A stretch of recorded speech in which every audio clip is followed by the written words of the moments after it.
Hello student, कैसे हैं आप सब। एक बार पुनः आप सभी का आपके अपने ही चैनल शिव कोचिंग क्लासेस पर स्वागत है। क्लास 12 फिजिक्स एनसीईआरटी चैप्टर 1 में आज हम न्यूमेरिकल चर्चा करेंगे और चैप्टर 1 का पार्ट 2 है। पार्ट 1 प्लेलिस्ट में मिल जाएगा, ठीक है ना। तो चलिए स्टार्ट करते हैं। और आज के जो भी महत्वपूर्ण ये जो न्यूमेरिकल क्वेश्चन है, आंकिक प्रश्न है, वो कूलाम के नियम से संबंधित है, ठीक है ना। कूलाम के नियम और अध्यारोपण के सिद्धांत से मुख्य रूप से, लेकिन मुख्य रूप से आज हम चर्चा करेंगे कूलाम के नियम से संबंधित। तो पहले कूलाम का फार्मूला समझेंगे कि कूलाम के नियम से फार्मूला क्या है। इसके बाद स्टूडेंट अपन क्वेश्चन सॉल्व करेंगे। तो क्वेश्चन देखिए, क्वेश्चन क्या है। दो प्रोटॉनों के बीच लगने वाले बल उनमें से किसी एक के भार के बराबर है। उनमें से किसी एक के भार के बराबर है। उनके बीच की दूरी ज्ञात कीजिए। आर का मान निकालना है, ठीक है ना। तो पहले मैं आपको एक फार्मूला बता दूं कि कूलाम का नियम क्या है, कूलाम का फार्मूला क्या है। तो कूलाम का नियम जो है दो आवेशों के बीच है लगने वाले बल से संबंधित है, ठीक है। जैसे यहाँ पर Q1 आवेश है और एक Q2 आवेश है, बीच की दूरी को R मानते हैं और इसके बीच जो लगने वाला बल होता है वो होता है 1/4πε0 इंटू Q1 Q2 बटे R²। यदि कोई माध्यम है तो K लिखते हैं, ठीक है ना। अब एक और मान होता है स्टूडेंट 1/4πε0 का मान या 1/4πε0 का मान 9 गुणे 10⁻⁹ होता है।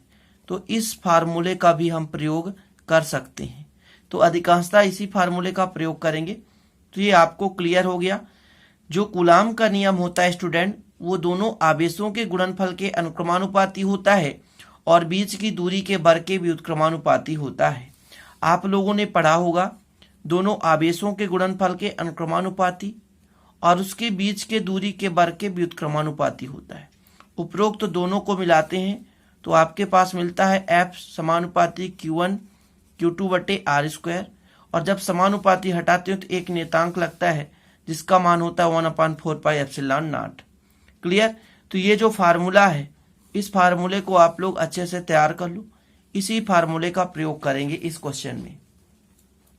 अब यहां पर देके रखा है दो प्रोटॉनों के बीच लगने वाले बल उनमें किसी एक के भार के बराबर होता है। अब भार कितना होता है स्टूडेंट, ध्यान रखना। तो करते हैं हल, स्टार्ट। तो एक प्रोटॉन पर भार कितना होता है, स्मॉल m बराबर 1.67 इंटू 10⁻⁻27 kg किलोग्राम। अब ऐसे चीजें आपको याद होना चाहिए, ठीक है। ऑब्जेक्टिव टाइप में भी कभी कभी पूछ देता है। अब जो आवेश है, दो प्रोटॉन है, प्रोटॉन मतलब समान होंगे। तो जो Q है तो Q1 और Q2 जो प्रोटॉन है वो दोनों के बराबर होगा। इस पर कितना आवेश होता है, तो 1.6 इंटू 10⁻⁻19 कूलाम। क्या होता है, कूलाम होता है, ठीक है। तो ये हो गया आपका आवेश का मान हो गया, है ना। अब एक फार्मूला आप लोगों ने कभी पढ़ा होगा स्टूडेंट कि जो F बराबर होता है mg, है ना। F बराबर mg होता है, क्लियर है। F बराबर mg होता है, बल बराबर द्रव्यमान गुणे त्वरण। लेकिन कूलाम के नियम से कैसा क्या होता है, कूलाम के नियम से F बराबर 1/4πε0, है ना, Q1 Q2 बटे R², ऐसा होता है। इस समीकरण 1 और समीकरण 2 को देखो तो दोनों बल ही हैं, दोनों बल ही हैं। तो ये ऐसा हो सकता है यहाँ पर लिख दो mg और इधर लिख दो 1/4πε0। देखिए Q1 और Q2 दोनों समान है तो इसलिए हम करते हैं Q इंटू Q बटे R²। ऐसा हम लिख सकते हैं, बिल्कुल जी हाँ लिख सकते हैं, कोई दिक्कत नहीं। दोनों F ही है तो ऐसा हम लिख सकते हैं। Clear student. यदि आप इससे पक्षांतर करना चाहें तो पक्षांतर कर सकते हैं। देखिए ये R² इधर आएगा, R हमको निकालना ही है। इस पूरे का मान क्या होता है 1/4πε0। तो मैंने अभी आपको बताया 9 गुणे 10⁻⁹, ठीक है स्टूडेंट। Q और Q तो कितना हो जाएगा, Q², ठीक है ना। Q से Q² हो जाएगा और बटे, ठीक है, ये आपका हो जाएगा mg, नीचे जाएगा तो ये mg हो गया। वैल्यू पुट करिए, R² रहने दें, 9 गुणे 10⁻⁹।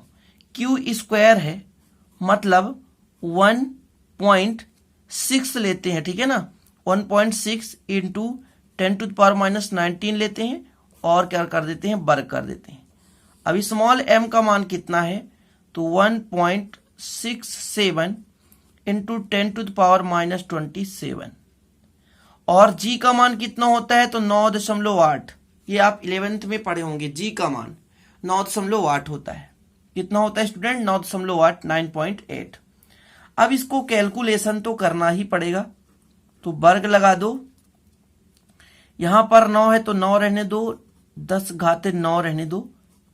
16 का वर्ग होगा, 16 का गुणा 16 से तो 256 होगा और दशमलव यहां पर लगेगा, क्योंकि 16 गुणे 16 आप कर सकते हैं, दशमलव 2 अंक के पहले लगेगा। इसके बाद ये 19 है, 19 और 19 तो 19 दूनी 38, तो ये 10⁻38 हो जाएगा। क्लियर। इसके बाद स्टूडेंट आप इसका मल्टीप्लाई कीजिए 1.67 इंटू 9.8 का, तो आप लोग इसका रफकार कर लीजिएगा। मल्टीप्लाई करने पर आएगा स्टूडेंट, मैंने कर लिया था पहले ही, 16.366, ठीक है, इंटू 10⁻27। इतना क्लियर हो गया। अब आपको 9 का मल्टीप्लाई करना है, 9 का इससे करिए। 9 अपना 45, 9 छक्का 54 की 4 हासिल 5 और 9 अपना 45, 45 4 कितना हो जाएगा स्टूडेंट, 45 5, 9 छक्का 54 तो 45 5 50 हो जाएगा। फिर 5 हासिल आएगा तो 9 दूनी 18 और 18 5 कितना होगा 23, पॉइंट यहां लग जाएगा। ध्यान देना है 10 के पावर कितना है 9 है, और जो 27 है ये भी निगेटिव ये भी निगेटिव, तो कटेंगे, 27 से घटा दीजिए तो बचेगा 10 की घात माइनस, यहां पर यदि देखा जाए तो कितना बचेगा, -11 बचेगा। 38 में 27 घटाएंगे तो 11 बचेगा, और बटे में स्टूडेंट कितना हुआ आपका, तो आपके पास है 16.36 कर दीजिए, और 6 को हटा सकते हैं, दशमलव के बाद 2 अंक तक लें, काफी है। अब इसके आगे आपको थोड़ा सा करना है। देखिए इसको जब आप डिवाइड करेंगे स्टूडेंट तो ये लगभग आता है 1.40 और इसके बाद 7 आता है कई बार। और इसको यहां से यदि आप कैलकुलेट करें तो देखिए यहां पे 11 है, 11 में आप क्या कर दें, 9 को घटा दें तो 10⁻−2 होता है। अब ये वर्ग है स्टूडेंट, वर्ग है। इसके बाद वर्गमूल निकालेंगे, तो आप एक काम करें, इस दशमलव को, जैसे 10 है, 10 के पावर -2 है तो जाकर भाग होगा तो 2 अंक के पहले दशमलव लग जाएगा। कुल मिलाकर 2 दशमलव है तो ये 0.01, 2 अंक के पहले लगेगा तो 1 2, हाँ ठीक है, तो 0.1 हो जाएगा 4, और इसके बाद स्टूडेंट कितना हो जाएगा 0.77, ऐसा करके आता जाएगा। अभी वर्ग है, इसके बाद भी हम क्या निकालेंगे, वर्गमूल निकालेंगे। अब इसका जब आप वर्गमूल निकालेंगे स्टूडेंट तो आप लोग थोड़ा सा भागविध से वर्गमूल निकालना सीखे होंगे, तो इसका जो वर्गमूल आएगा तो 0.118 मीटर, ठीक है, और आएगा तो आपको इतना ही करना है, ठीक है। तो आप लोग इतना आसानी से कर लेंगे।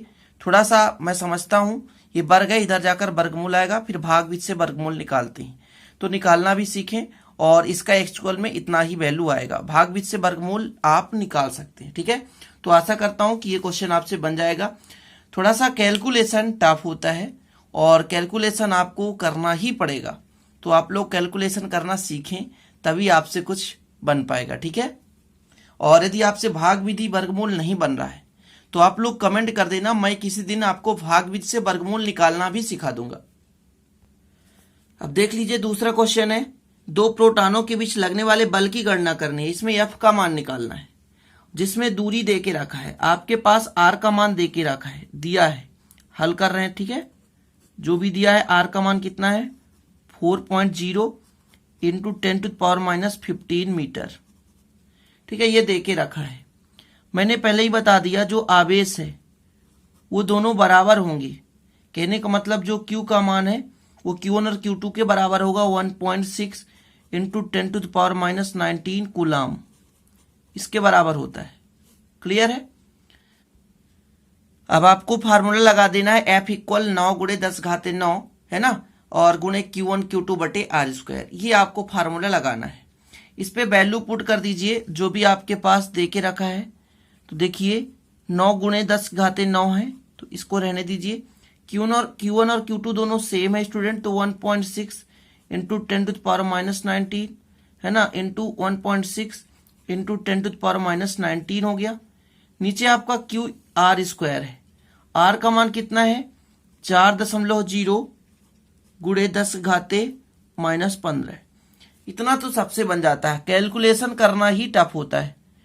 तो कैलकुलेशन करेंगे, देखिए 9 है तो 9 रहने दें, 1.6 और 1.6 इसका जब मल्टीप्लाई होगा 2.56 आएगा। ठीक है, 19 में 9 घटा दीजिए तो -10 बचेगा, और -10 -19 तो 10 घाते -29 बचेगा। Clear student. और इसका वर्ग है, डिवाइड बाय 4.0, तो जब 4 का वर्ग होगा स्टूडेंट तो कितना आएगा, तो 16 आएगा। 4 चौको 16 होता है, 16.0, और 15 का 2 बार तो 15 कितना होता है 30, तो 10 घाते -30 हो गया। इतना क्लियर है। इसके बाद आप मल्टीप्लाई करें 9 का, तो 9 छक्का 54 की 4 हासिल 5, 9 अपना 45 5 0, और 9 दूनी 18, 18 5 23, दशमलव यहाँ लग जाएगा। बटे में 16 ही रहने दें। यहाँ पर 30 है, ऊपर जाकर प्लस हो जाएगा, -30 है ना, ऊपर जाकर प्लस हो जाएगा, तो -29, तो 1 मतलब 1 बचेगा, 10 की पावर 1। क्या है स्टूडेंट, क्योंकि -30 से ऊपर जाके प्लस हो जाएगा, तो 29 30 में घटेगा तो 1 बचेगा, है ना।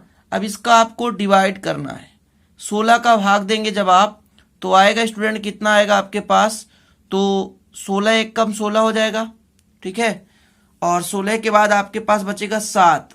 ठीक है, तो 16 पंचे 80 हो जाता है, तो 5 से 16 चौको 64 हो जाएगा, फिर दशमलव लगा दीजिए। ठीक है, भागना मोची लब्ध शून्य, वैसे दशमलव यहाँ लगेगा। इसके बाद फिर 4 से जाएगा, और आपके पास 10 ही है, 10 का मल्टीप्लाई करेंगे तो दशमलव हट करके यहाँ आ जाएगा, तो 14 पॉइंट मतलब 14.4 बल है। बल का मात्रक न्यूटन है, तो इतना बल लग रहा है। ठीक है, 14.4 न्यूटन बल लग रहा है। तो ये दूसरा क्वेश्चन था। तो इस दूसरे क्वेश्चन को आप आसानी से कर लेंगे। देखिए न्यूमेरिकल क्वेश्चन है, थोड़ा सा समय तो लगता है, लेकिन आप लोग अच्छे से करें। ठीक है, तो चलिए एक और क्वेश्चन कर लेते हैं आज का। अगला क्वेश्चन देखें, थोड़ा सा लेंदी है। धनावेश से आवेशित 2 आयन एक दूसरे को 3.7 गुणे 10 घाते -19 न्यूटन के बल से प्रतिकर्षण करते हैं। यदि उनके बीच की दूरी 5 एंगस्ट्रॉन हो तो बताइए प्रत्येक आयन में कितने इलेक्ट्रॉनों की कमी होगी। ये आपको बताना है। फटाफट करते हैं हल। ठीक है, बिना समय गवाए हुए देखते हैं जो बल है। बल कितना दे के रखा है, मतलब F का मान दे के रखा है 3.7 गुणे 10 के घाते -19, ये F का मान दे के रखा है। और दूरी दे के रखा है स्टूडेंट, R बराबर दे के रखा है 5 एंगस्ट्रॉन। एंगस्ट्रॉन को यदि मीटर में बदलना चाहें तो 10 घाते -10 का गुणा कर दीजिए, क्योंकि 1 एंगस्ट्रॉन बराबर 10 घाते -10 मीटर होता है, तो 5 एंगस्ट्रॉन बराबर 5 का मल्टीप्लाई कर देंगे। अब आवेश समान है, ध्यान रखना आवेश समान है। Q जो है वो दोनों क्या होंगे, बराबर होंगे, मतलब Q1 और Q2 दोनों क्या होंगे, बराबर होंगे, याद रखिएगा। और बोल के क्या रखा है, कितने आयन में कितने इलेक्ट्रॉनों की कमी होगी, मतलब नंबर ऑफ n निकालना है और Q का मान भी निकालना है। Q का मान भी नहीं पता है और n का मान भी नहीं पता, ध्यान रखिएगा। यहां पर डिस्टेंस दे के रखा है और F का मान दे के रखा है, इतना है। अब F की जो वैल्यू होती है एक्चुअल में होती है 9 गुणे 10 घाते 9, है ना, Q1 Q2 बटे आर स्क्वायर। ये आप लोगों ने फार्मूला पढ़ लिया। F का मान दे के रखा है स्टूडेंट, कितना 3.7 गुणे 10 घाते कितना दिया है -9, और ये 9 गुणे 10 घाते 9 दिया ही है, क्लियर है। और आपके पास जो Q1 और Q2 है, Q1 और Q2 क्या दे के रखा है मान, जी नहीं दे के रखा है। तो एक काम करें, इसको आप कर दें, दोनों सेम है तो Q गुणे Q मतलब Q स्क्वायर कर सकते हैं आप, डिवाइड बाय R का मान कितना है स्टूडेंट, तो R का मान देखिए रखा है 5 गुणे 10 घाते -10। पूरा पक्षांतर कर दीजिए, पूरा पक्षांतर करेंगे, ये इधर जाकर के मल्टीप्लाई में हो जाएगा। तो देखिए क्यू स्क्वायर बचेगा, इधर जाकर मल्टीप्लाई हो जाएगा तो 3.7 गुणे 10 घाते -9, सॉरी ये वर्ग लगा हुआ है, पूरा का पूरा जाकर मल्टीप्लाई तो 5 गुणे 10 घाते -10 का वर्ग। इसके बाद जो ये है वो डिवाइड में जाएगा, ध्यान रखिएगा, तो 9 गुणे 10 के घाते 9, तो क्यू स्क्वायर बच जाएगा। इतना हो गया। अब यहां से आपको थोड़ा सा चुनौती है, क्योंकि कैलकुलेशन ही सबसे बड़ा महान चीज है। न्यूमेरिकल क्वेश्चन में कैलकुलेशन ही सबसे बड़ा महान है। तो 3.7 रहने दें। यहां पर यदि देखा जाए तो ये 9 है, 9 ऊपर जाकर के देखिए 9 प्लस है, ऊपर जाएगा तो माइनस हो जाएगा, तो 9 9 कितना हो जाएगा 18 हो जाएगा, तो 10 के घाते -18 हो गया। 5 का वर्ग करेंगे तो 5 25 आएगा, और 10 का 2 बार तो 10 घाते -20 हो जाएगा। क्लियर। और नीचे है 9। अब आपको 37 और 25 का मल्टीप्लाई करना होगा। तो जब इसका मल्टीप्लाई करेंगे आप तो देखिए 25 सत्ते 175 होता है, ठीक है, और 175 की 5 हासिल 17 आएगा। 25 × 75, 75 10 85, और 85 7 कितना हो जाएगा स्टूडेंट, और 85 7 हो जाएगा आपका 92, ठीक है ना, कितना हो जाएगा 92। और यहां पर देखिए 7 के पहले दशमलव, तो 1 अंक के पहले दशमलव लगा दीजिए। इसके बाद यहां पर देखिए 10 घाते -18 है और 20, तो 10 के घाते -38 हो जाएगा, और 9 का डिवाइड करना ही है। इधर क्यू स्क्वायर चला आ रहा है, ठीक है ना, तो क्यू स्क्वायर बराबर देके रखा है, 9 का भाग दीजिए, 9 1 कम 9, भाग न पहुंचे लब्ध है 0। क्लियर। फिर आपका बचेगा कितना 2, तो 20 हो जाएगा, 9 दूनी 18, फिर जाएगा ये 8 से जाएगा। इसके बाद 10 घाते -38। अब ये वर्ग है तो क्यू का मान आए, वर्गमूल निकालें, इसका जब वर्गमूल निकालेंगे तो 3.2 के लगभग आएगा। भाग बीच से वर्गमूल निकालना सीखें। और ये 38 इसका आधा कर दो तो 10 के घाते -19 कूलम। ये आवेश का मान आया स्टूडेंट, केवल आवेश का मान आया है। अभी आपको इलेक्ट्रॉनों की संख्या निकालनी होगी, ठीक है। इलेक्ट्रॉनों की संख्या कैसे निकालते हैं तो मैं आपको बता देना चाहता हूं एक फार्मूला। क्यू बराबर आप लोगों ने पढ़ा है NE, तो आपको n निकालना है तो Q/E, और Q का मान आ गया 3.2 गुणे 10 घाते -19, और एक इलेक्ट्रॉन पर आवेश कितना होता है 1.6 इंटू 10⁻⁹। इससे पूरा कैंसिल, और 16 दूनी 32, मतलब n का मान आ गया 2। ये भी आंसर करेक्ट हो गया। तो दोनों चीज मिल गया है। तो 3 ही क्वेश्चन करता हूं, काफी लंबा वीडियो हो चुका है। बेसिक है यार, आप लोगों को थोड़ा समझने में कठिनाई होता होगा, और आंकिक क्वेश्चन है। और आंकिक क्वेश्चन में क्या होता है, मेन आपको कैलकुलेशन स्ट्रांग होना चाहिए। कैलकुलेशन बनेगा तभी आप आंकिक क्वेश्चन अच्छे से कर पाएंगे। इसी प्रकार के और कई सारे आंकिक क्वेश्चन आपके बुक्स में भी होंगे, जिससे आप करते रहिए। मिलते हैं फिर अगली वीडियो में नए टॉपिक के साथ। तब तक के लिए जय हिंद, वंदे मातरम।